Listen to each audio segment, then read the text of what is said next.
오늘 하나님 말씀 디모데후서 3장을 함께 보겠습니다. 디모데후서 3장 1절에서 5절입니다.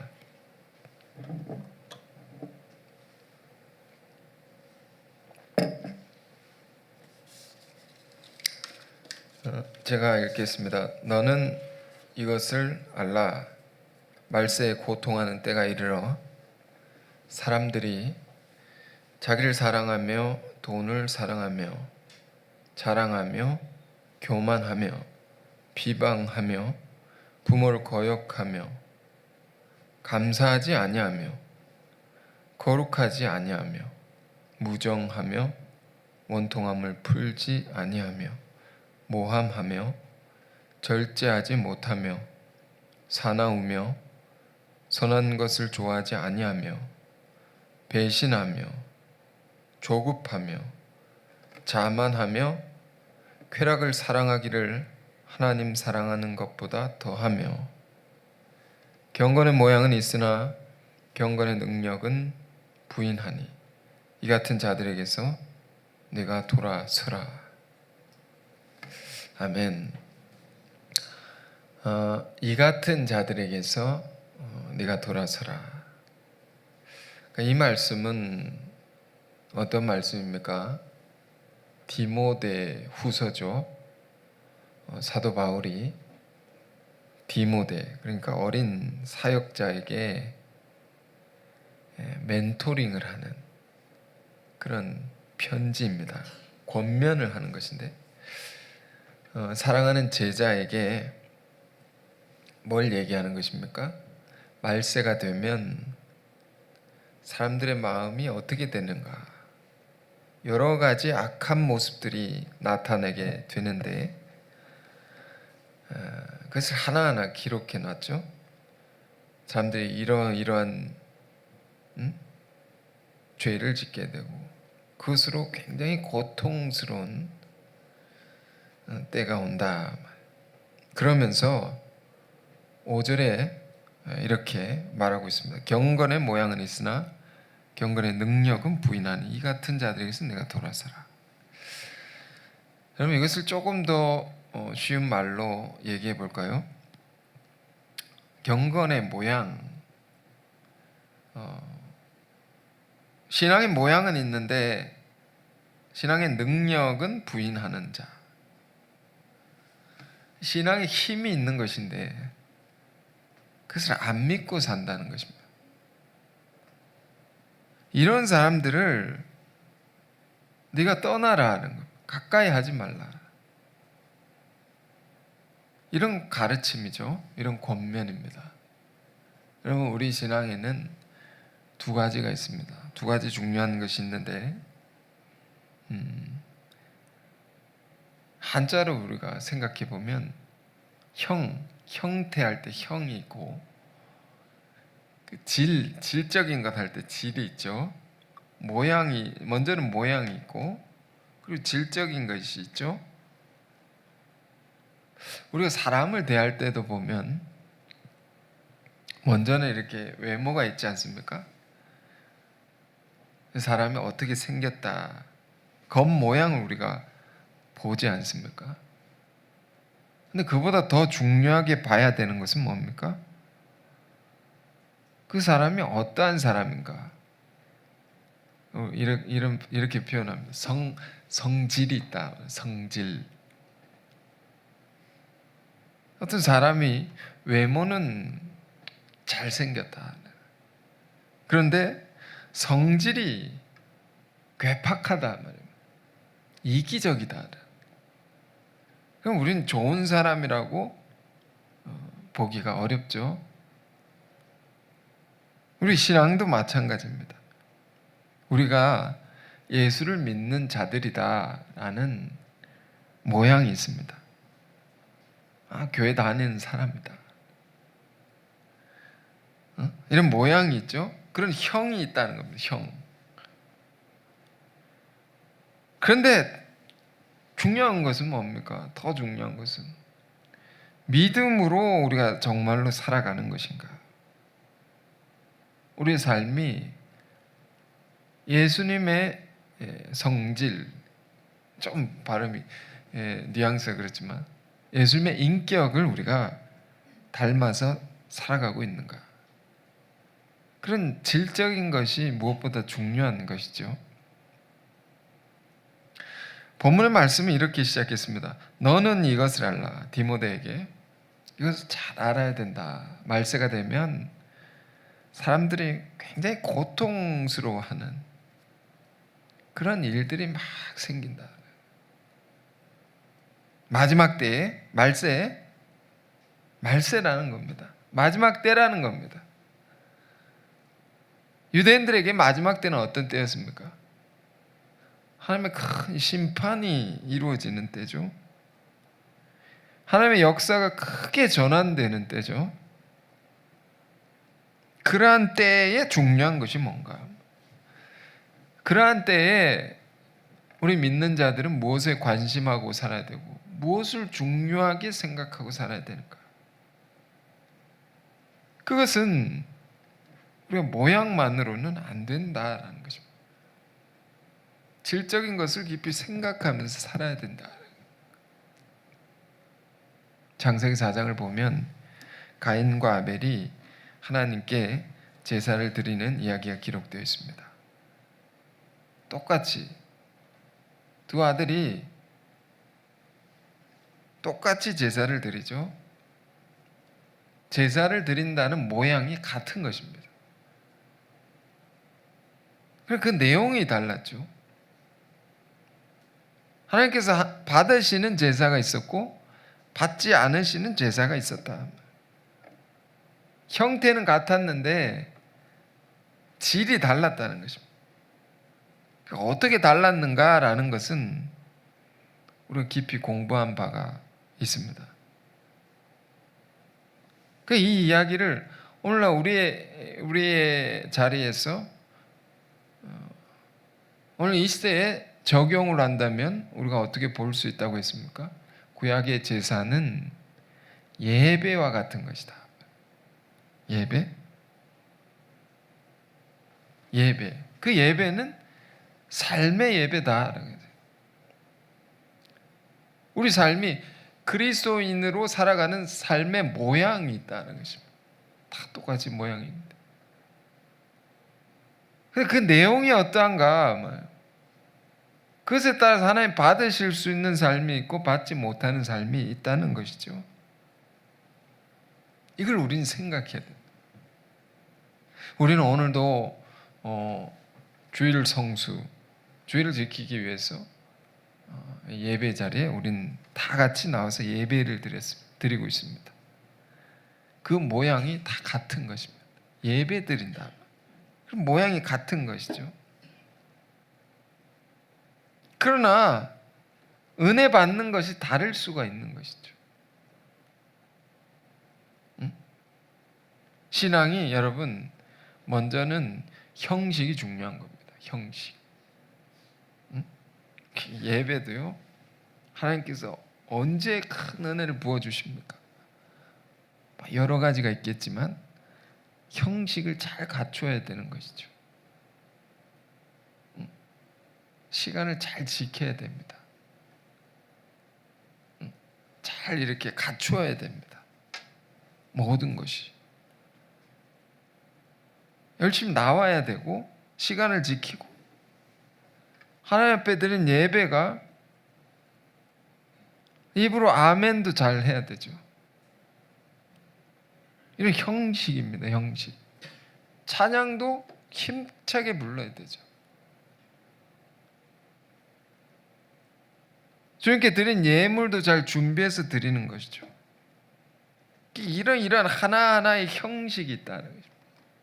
하나님께 나아가는 자들에게 이게 얼마나 중요한 것입니까? 왜?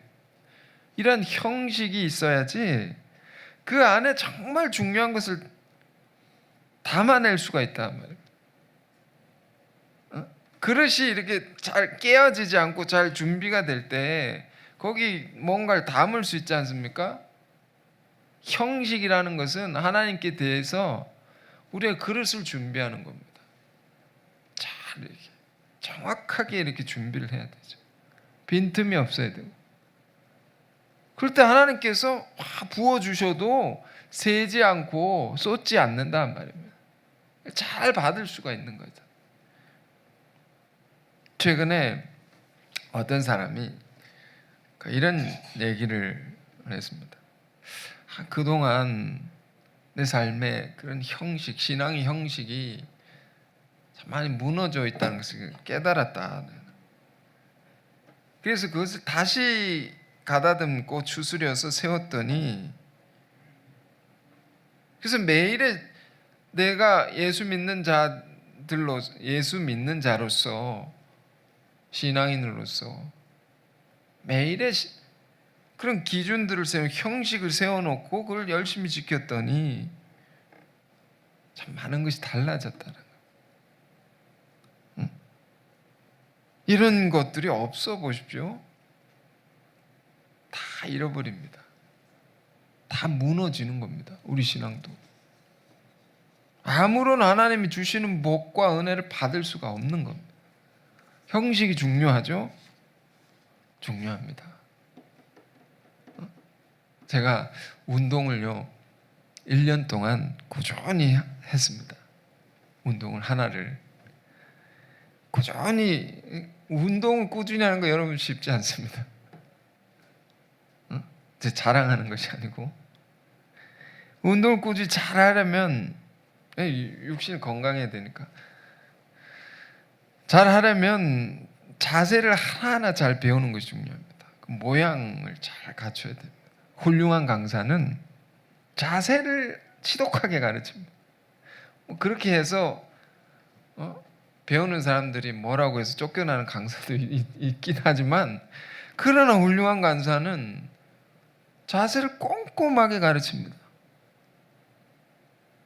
그렇게 안 하고 빨리 배운다고 그걸 다 무시하고 욕심내고, 나는 더 잘할 수 있다고 자기식대로 한 사람은 오래 못 갑니다. 그래서 제가 1년 전에 그렇게 의욕적으로 같이 이렇게 시작했던 사람들이 거의 다 사라지고 지금 안 보이는 겁니다. 왜? 형식, 모양이 안 갖춰지니까 지속할 수도 없고 더 깊은 단계에 나아갈 수도 없는 겁니다. 신앙도 마찬가지입니다. 이런 걸 우리가 소홀하면 안 됩니다. 모양, 형식. 모태신앙이라고 여러분 들어보셨을 것입니다.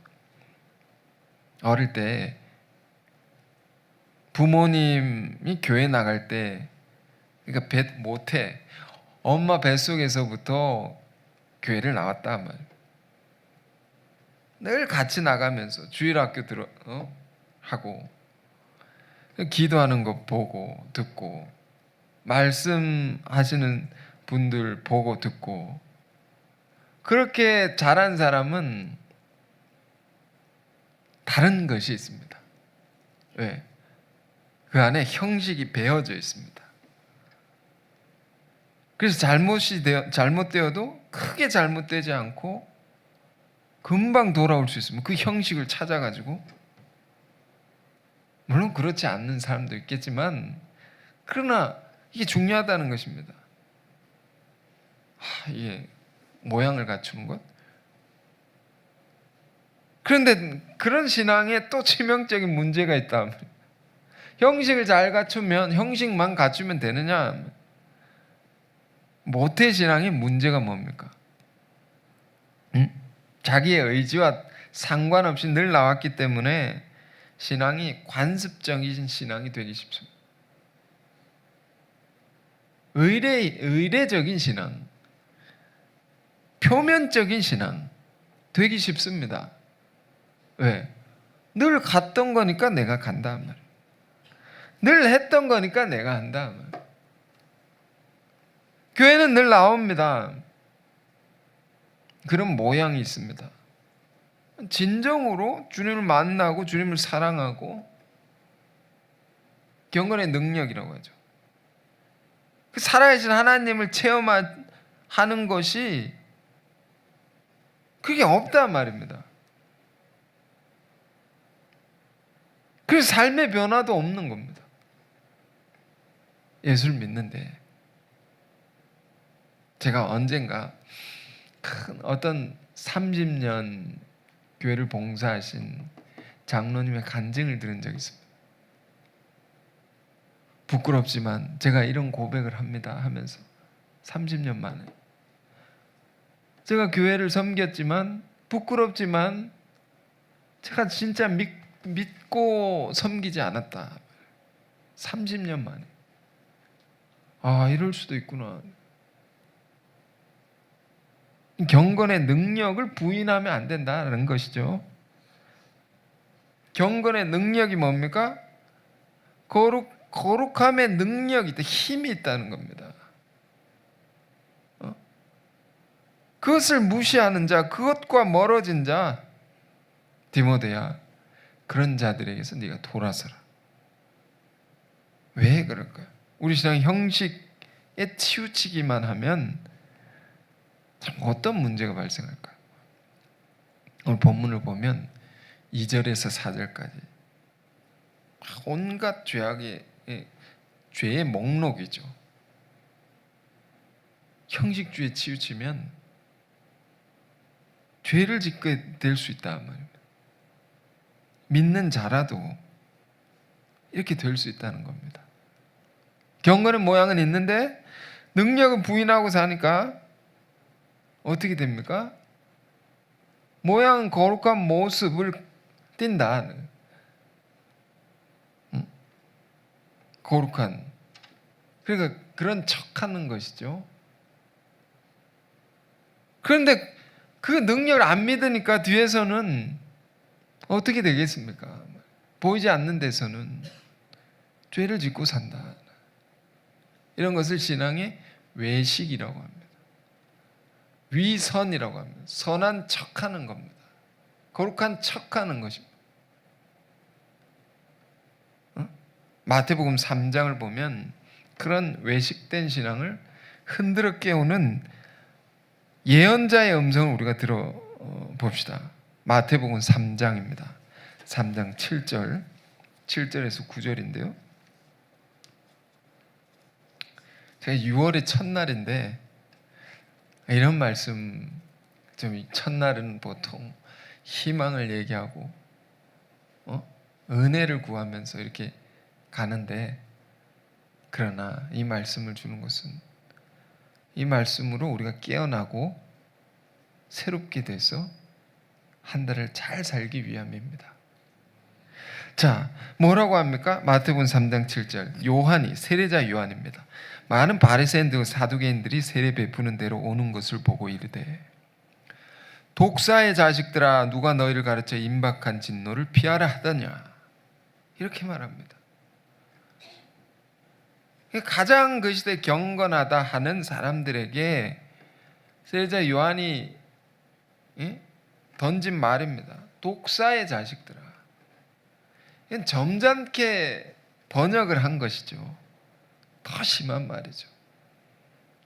뱀의 새끼들이면, 뱀의 새끼들. 자식이 아니고 새끼들이면. 뱀은 또 뭡니까? 마귀죠, 마귀. 마귀의 새끼들이다.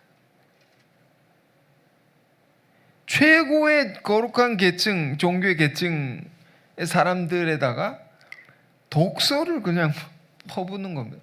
하나님의 진노가 너희에게 임박했다. 큰 심판이 너희에게 임할 것이다.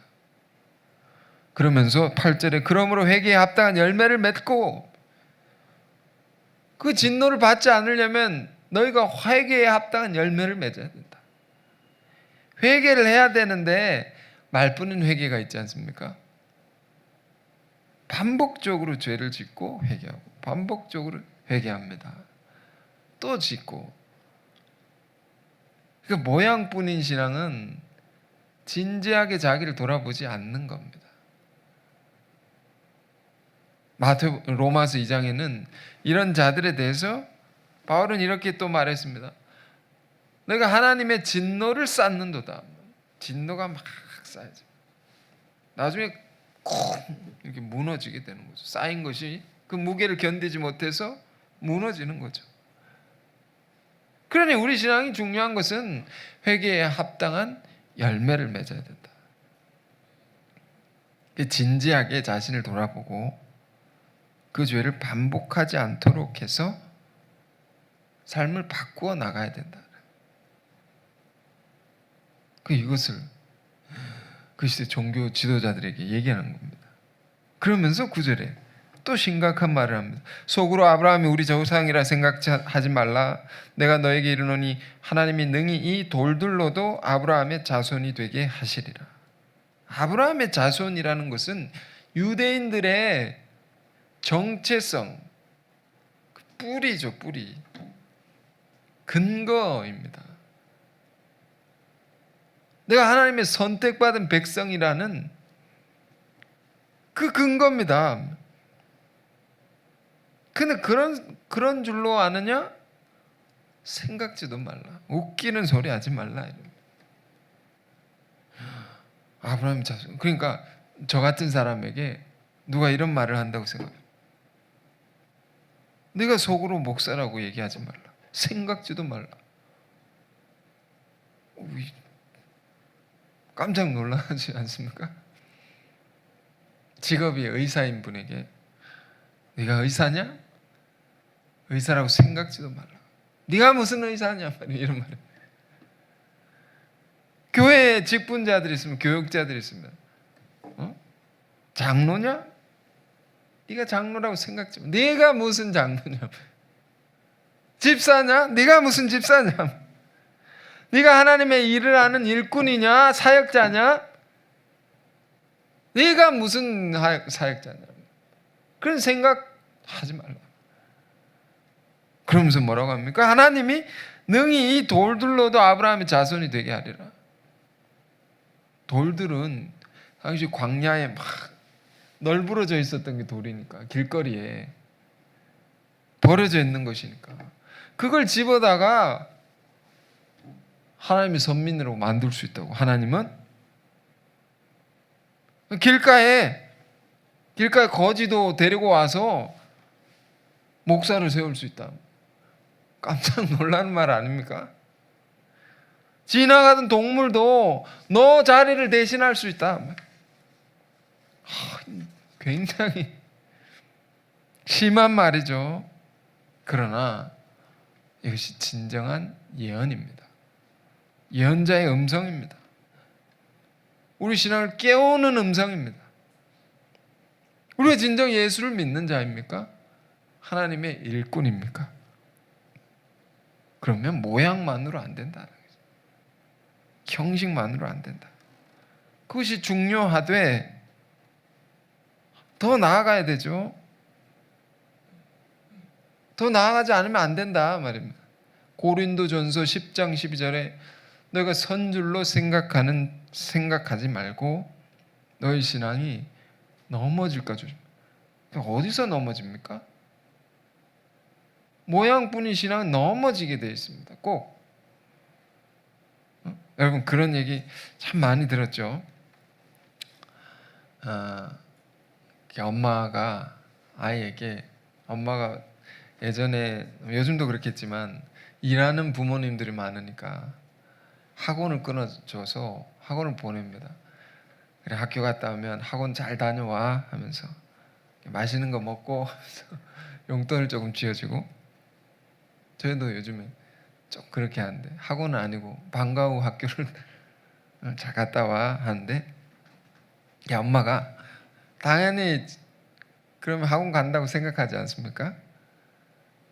학원 가는 모양 가지고 있습니다. 애들이 책가방을 메고 다니죠. 근데 학원 가야 되는데 안 가고 어디로 갑니까? 다른 길로 새는 겁니다. 요즘 PC 게임 없었을 때 오락실이라는 게 있어요. 굉장한 유혹이죠.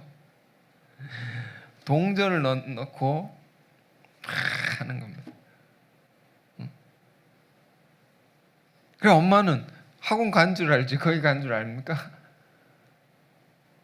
근데 가가지고 그걸 오락을 하는 아이가 이거 하면 안 되는데 하면서 막 한다는 겁니다. 이거 하면 안 되는데 하면서 더 하는 겁니다. 조사를 했더니 이런 애들이 공부해야 된다는 의욕이 더 강하다는 겁니다. 놀라운 결과가 나왔습니다. 공부 열심히 하는 애보다 이런 애들이 더 그 마음이 크다. 그런데 더 여기 빠지는 겁니다. 그럼 이것이 형식주의 신앙의 폐단입니다. 형식주의 신앙이 더 죄에 빠지기 쉽단 말이에요. 차라리 드러내놓고 죄 짓는 사람이 죄를 덜 지을지 모릅니다. 왜? 나 공개되어 있으니까. 예수님이 주신 소중한 비유 하나가 있는데요. 마태복음 21장에 한번 보겠습니다. 21장 28절에서 31절입니다. 21장은 포도원 비유가 이렇게 쭉 나오는데 그 앞에 두 아들의 비유가 있습니다. 이 포도원 비유는 여러분 아시죠? 포도원은 천국을 상징합니다. 천국을 건설하는, 천국을 이루는 그 현장을 얘기합니다. 근데 이런 비유를 하십니다. 21장 28절에서 31절까지. 그러나 너희 생각에는 어떠하냐? 제자들에게 묻는 거죠.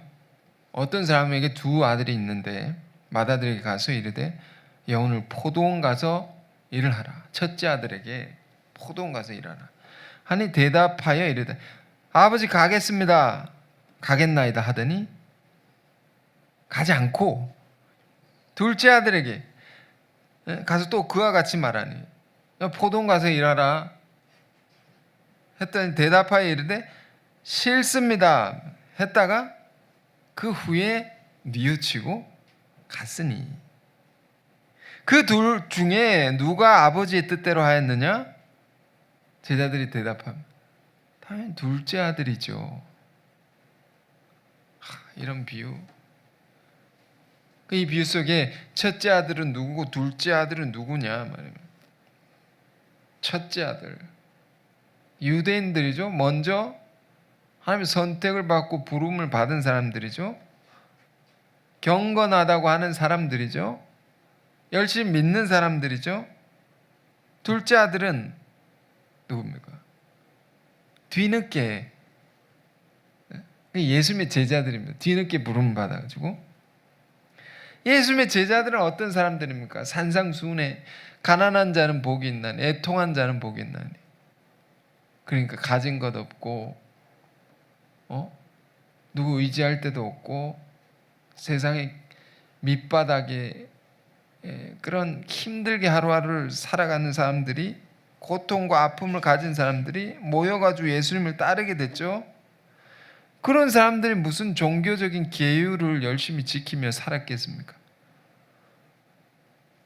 그러니까 바리새인들 이런 사람들이 볼 때는 예수님의 제자들은 아이 부정한 자들, 불경건한 사람들, 거룩하지 않다, 이런 사람들입니다. 그런데 누가 아버지의 뜻대로 했는가? 유대인들은 내가 열심히 하나님의 뜻을 붙들고 산다, 그렇게 말도 하고 가르치고 신앙에 아주 형식을 잘 갖춰서 11조도 하고 금식도 하고, 근데 결국 예수님을 영접지 아니하고 하나님의 뜻을 거슬러서 예수님 포도원을 건설하기는커녕 예수님을 못 박아 죽였단 말이에요. 하나님의 아들을. 그렇게 살지 않았다라는 거죠. 하나님의 뜻대로. 예수님의 제자들은 어땠습니까? 저희는 미천하고 가진 것 없고 지혜도 부족하여 못하겠습니다. 힘듭니다. 예수님 힘들어 죽겠습니다. 이거 열심히 기도 생활하는 거, 기준을 지키며 사는 것도 힘듭니다. 그렇게 보였지만 예수님 말씀을 결국 따라갑니다. 수도 없이 무너졌지만 그러나 예수님을 붙들고 예수님의 말씀 쫓아 그 뜻을 이루어가는 삶을 살게 됐다. 헌신을 했다. 누가 하나님의 뜻대로 했느냐? 그러면서 주신 말씀이 충격적입니다. 예수께서 그들에게 이르시되 내가 진실로 너에게 이르노니 세리와 장녀들이 너희보다 먼저 하나님의 나라를 들어가리라. 제일 부정한 사람들, 제일 속된 사람들, 돈에 더럽혀지고 사랑에 더럽혀진 제일 끔찍한 죄인들. 그런데요, 이 사람들이 천국에 먼저 들어간다. 누구보다? 유대인들보다, 경건하던 그런 사람들보다. 왜 그럴까요? 이건 우리는 깊이 생각해야 돼요. 이 사람들은 자기가 죄인이라는 것을 자기도 알고 남들도 아는 겁니다. 그런 자들이 오히려 더 깨끗할지 모른다는 겁니다. 왜? 경건의 모양만 가진 사람들은, 형식주의 신앙에 빠진 자들은 안 보이는 데서 더 나쁜 짓을 많이 할 수 있다. 더 죄를 많이 지을 수도 있다. 그러니까 마태복음 23장을 보면 예수님께서 서기관과 바리새인들에게 신랄하게 그들의 외식을 지적합니다. 예수님께서 외식이 있다. 왜 이렇게 될까요? 형식주의 신앙은요, 모양뿐인 신앙은 무료합니다. 심심합니다. 왜? 그런 척을 해야 되고 반복적으로 의미 없는 것을 계속해야 되니까 얼마나 무료하겠습니까? 사람은 무료한 것을 참지 못합니다. 현대인들 안에 제일 괴로운 것이 뭔가? 그것은 무료한 일상성입니다. 심심한 걸 견디지 못합니다. 똑같은 거를, 의미 없는 것을 견디지 못합니다. 그래서 자꾸 어디로 빠지게 됩니까? 폭력적이고 선정적인 것에 빠지게 되고 많은 죄를 짓게 된다. 여러분 들은 바가 있을 그 소설 까미의 이방인이라는 소설이 있습니다. 주인공이 있는데 죄의식이 없는 주인공입니다. 주인공이 죄를 막 짓는데 죄책감을 못 느끼는 겁니다. 오늘 사람을 죽였습니다. 그런데 죄책감이 없는 겁니다. 왜 죽였는가 했더니 태양볕이 너무 뜨거워서 죽였다. 이 말은 아무 이유가 없다는 겁니다. 너무 심심하다는 겁니다. 무료해서 그랬다는 겁니다. 가만히 견딜 수 없다는 겁니다. 왜 오늘날 많은 사람들이 나쁜 것에 중독이 됩니까? 가만히 있으면 심심하다. 이 참을 수 없다. 그런 면에서 우리 예수 믿는 사람들이 긴장성을 가져야 됩니다. 왜? 형식적인 신앙에 빠지면 믿는 자라 할지라도 더 끔찍한 죄인이 될 수 있습니다. 그것을 본문은 경고하는 것이죠. 말세에 고통한 때가 오리니 왜 많은 사람이 고통을 받는가? 고통이 있다면 세상에 그 고통은 뭐 때문입니까? 죄 때문에 오는 겁니다. 죄를 지으면 꼭 벌이 오는 것이죠. 심판이 오는 거. 고통이 온다. 근데 그 죄는 어디서 오는 것이냐?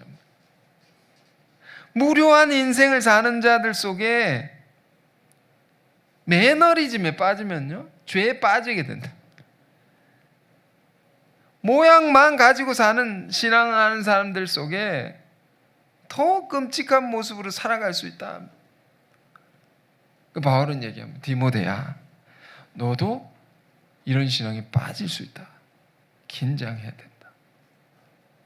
너 스스로가 그런 신앙이 되지 않도록 해야 하며, 그런 신앙을 하는 자들이 있으면 그에게서 돌아서라. 그걸 절대로 본받지 말라. 우리는 이 말씀 앞에 한 달을 시작하면서 점검하고 시작하길 원하는데요.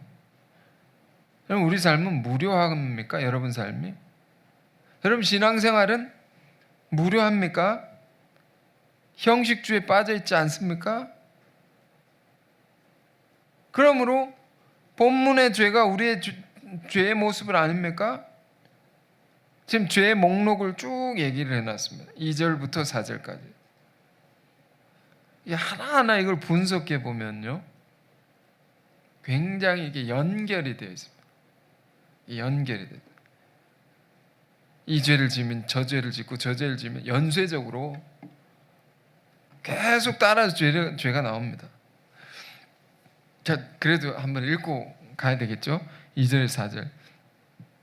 사람들이 자기를 사랑하며 돈을 사랑하며 자랑하며 교만하며 비방하며 부모를 거역하며.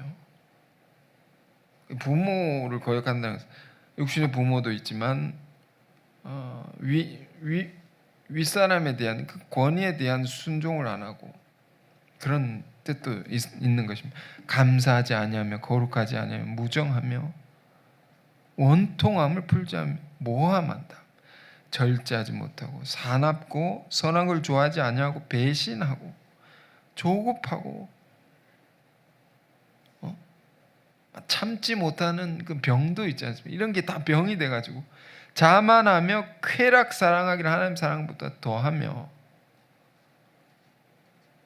이런 죄가 막 나타난다.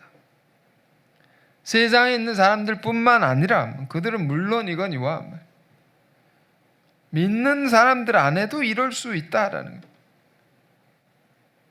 거예요. 더. 그러니까 우리 신앙은요, 사실 위험한 것입니다. 신앙을 한다는 것은 우리 더 잘못될 수 있습니다. 더 부패할 수 있습니다. 복음서를 보면 다 누구에 대한 이야기입니까? 예수님과 유대인들의 논쟁입니다.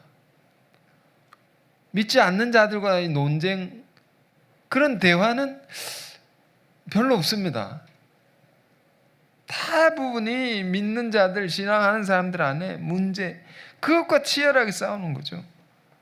그러니까 우리 신앙을 갖는다는 것은 이런 면에 두려운 것이죠. 신앙을 하면, 예수를 정말로 믿으면 큰 복을 받을 수도 있는 것이지만 큰 저주를 받을 수도 있다. 어떤 분이 이렇게 얘기했습니다. 예수를 믿는다는 것은 교도소의 담장 위를 걷는 것과 같다.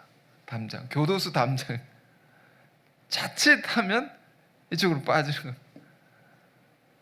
무한한 자유인이 될 수도 있지만 엄청난 속박에 죄인으로서 벌받는 그런 사람이 될 수. 그 중간에 우리 걸어가고 있는 겁니다. 그러니까 선줄로 생각하지 말고 넘어질 거 조심해야 된다. 그러면 어떻게 조심을 합니까? 오늘 이 말씀을 우리가 보면서 생각해야 될 것은 우리의 신앙요, 중심을 살피시는 하나님을 바라보고 신앙을 해야 된다. 경건의 모양만이 아니라 그 능력을 부인하지 않고, 신앙의 힘이라는 것이 있는데 진지하게 그 신앙을 하면서 그 능력을 체험하고 드러내는 신앙이 돼야 된다. 예수님께서 말씀했습니다.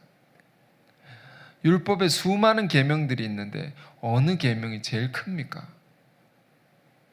공격하는 자가 물었을 때 예수님은 서슴없이 대답했습니다. 내 마음과 뜻과 정성을 다하여 목숨을 다하여 주 너의 하나님을 사랑하라. 이것이 크고 첫째 되는 계명이니 주님을 사랑해야 됩니다. 주님의 말씀을 마음과 뜻과 정성을 다해서 그렇게 붙들어야 됩니다. 그 말씀 그대로 살려고 우리가 정말로 진지하게 신앙을 하면 무료하지 않습니다. 심심할 틈이 없습니다. 여러분, 말씀도요, 계속 이게 읽다 보면 성령이 우리 가운데 맴도는 겁니다. 성령이 축도할 때 이런 축도의 내용을 들어본 적이 있어요. 성령의 교제 교통, 내주하심이 성령이 우리 안에 계속 거한단 말이에요. 어떤 경우 그렇습니까? 말씀을 진지하게 이렇게 듣고 이것을 소중하게 받아들이고 그렇게 살아가려고 하다 보면 심심하지 않습니다. 사는 게 기쁘고 예배가 설레이게 되고요. 기도는 더 하고 싶고 새벽 기도 그냥 일어나는 거 막 깨울 필요가 없습니다.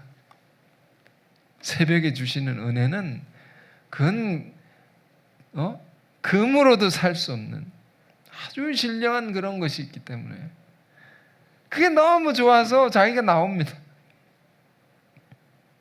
무례할 틈이 없다 말입니다. 우리가 이런 새로운 달의 시작이 되기를 원합니다. 며칠 전에는 이제 마지막으로 한 구절 말씀만 더 보기를 원하는데요. 빌립보서 4장 8절입니다. 빌립보서 4장 8절. 이 말씀이 또 소중하게 다가왔습니다. 바울은 빌립보 교우들에게 마지막 권면으로서 이걸 남기는데요.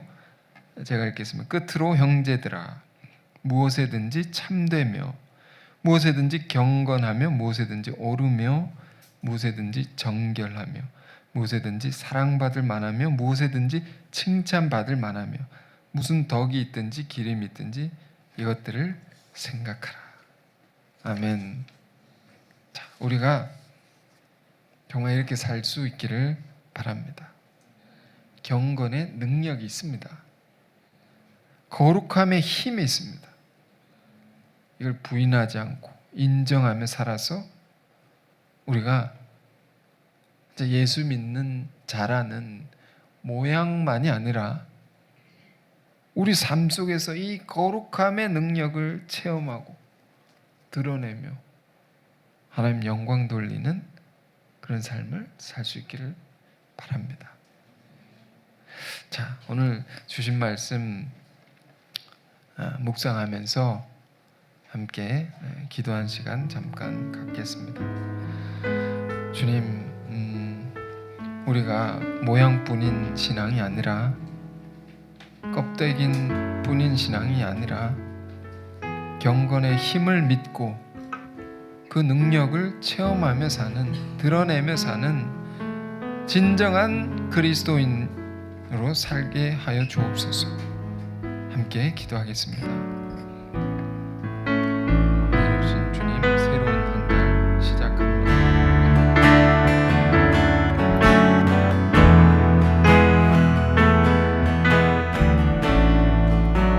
은혜로우신 주님 감사합니다. 디모데에게 주었던 사도 바울의 권면을, 우리 신앙을 깨우는 사도의 음성을 우리가 늘 잊지 않고 살게 하옵소서. 우리 신앙이 형식화되지 않았습니까? 일상에 빠지고 그 모양만을 가지고 있는 모습은 아닙니까? 주님, 우리가 그 모양을 잘 지킬 뿐만 아니라 더 나아가서 주님을 전심으로 바라보고 중심으로 주님을 사랑하고 주의 말씀에 진지하게 순종하며 살아가는 그런 경건의 능력을 체험하며 사는 우리가 다 되게 하옵소서. 예수 그리스도 이름으로 기도했습니다. 아멘.